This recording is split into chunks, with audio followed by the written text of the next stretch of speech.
Hey everyone, this is Ms. Moffat from across the Litiverse, and it's time to take a look at the books I read in May.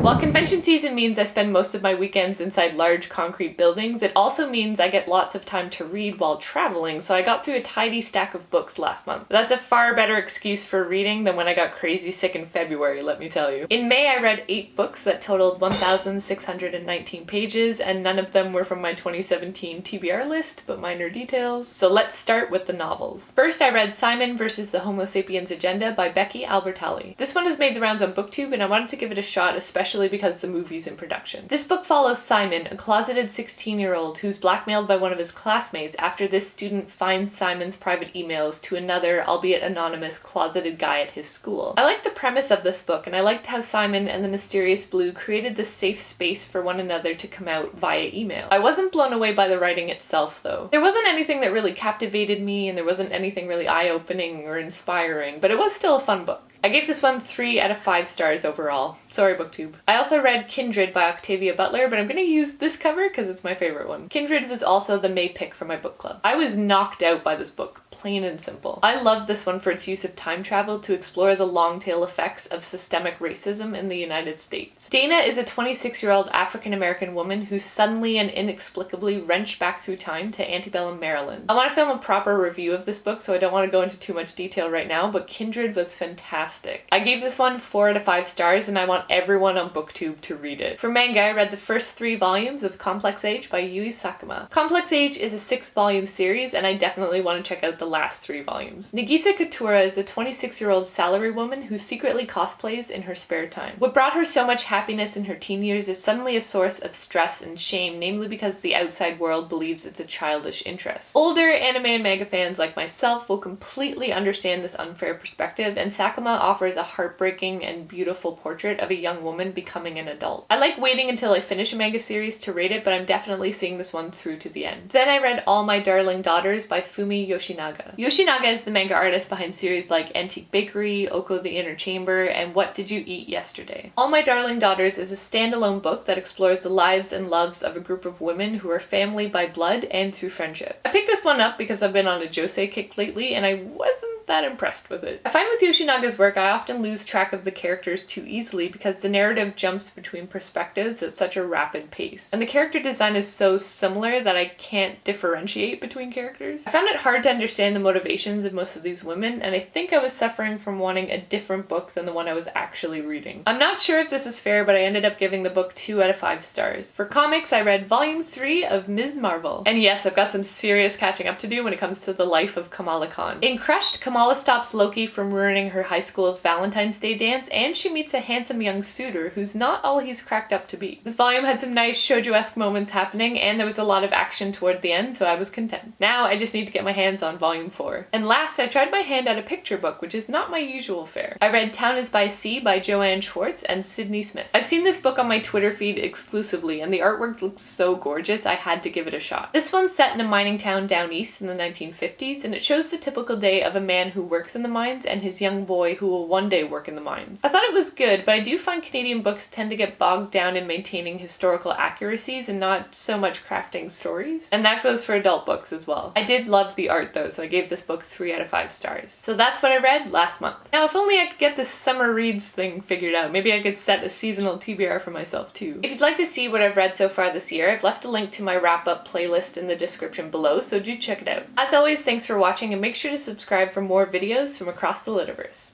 On that note, signing off.